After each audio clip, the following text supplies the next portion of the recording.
Thank you very much. Good morning or good day. My name is Sylvia Lucas and I'm from the Parliament of South Africa, and I've been leading our delegation in this event of the 149th Assembly of the Inter-Parliamentary Union. We started off on a very high note as the South African delegation, and we also wanted to congratulate the newly elected president of the Inter-Parliamentary Union that was elected in Angola at the 148th Assembly. So, as South Africa, on the basis of the International Court of Justice finding, we brought an emergency item for the issues of humanitarian aid, as well as the adherence to international law from the side of particularly Israel on the findings of the International Court of Justice that found that they've got a prima facie case on the issues of particularly to find that their actions can lead to genocide. And also our emergency item was particularly on the issues of peace, security, and also the access to humanitarian aid, but also the adherence to international law, which is something that is very important in the light of Geneva Convention, but also in the light of the UN findings on genocide and so forth. So we brought the emergency item, and we were able to unite the Africa group, the Arab group, the South Pacific, the Islamic group, and generally we found that the tedious processes of the IPU sometimes lead to a point where items that is very important cannot necessarily be discussed, because we need also, we understand that we also need to make sure that we filter through really, really important issues. But nevertheless, what we take from this is the fact that for the first time in the history of IPU, we have seen the kind of unity that we've seen. Even the group of 12 has the same objective.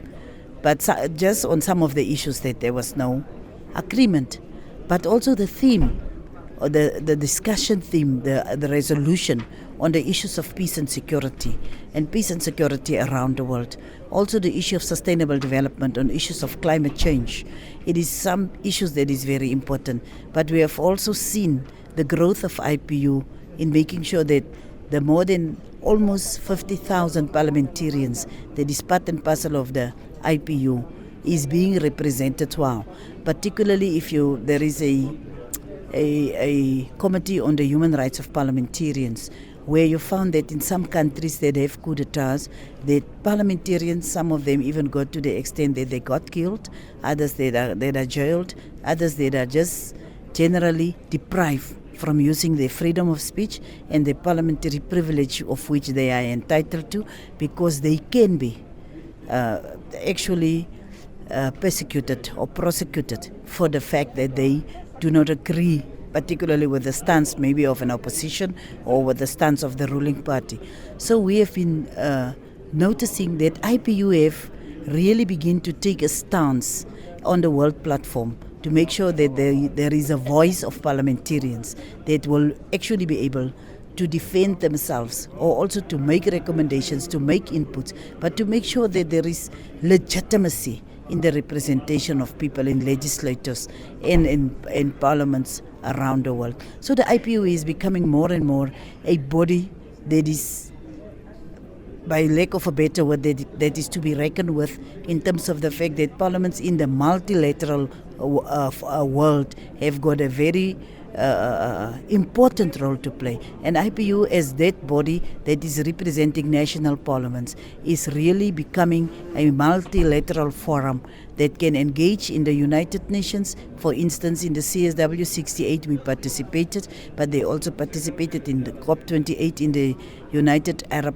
Emirates, which is actually showing us that there is an evolution within the IPU, that we evolve to make sure that our voice and our footprint is being felt on different platforms, but also around the world. So this 149th conference in Geneva is actually a culmination of all the actions and all the effort that has been put together for a long, long time.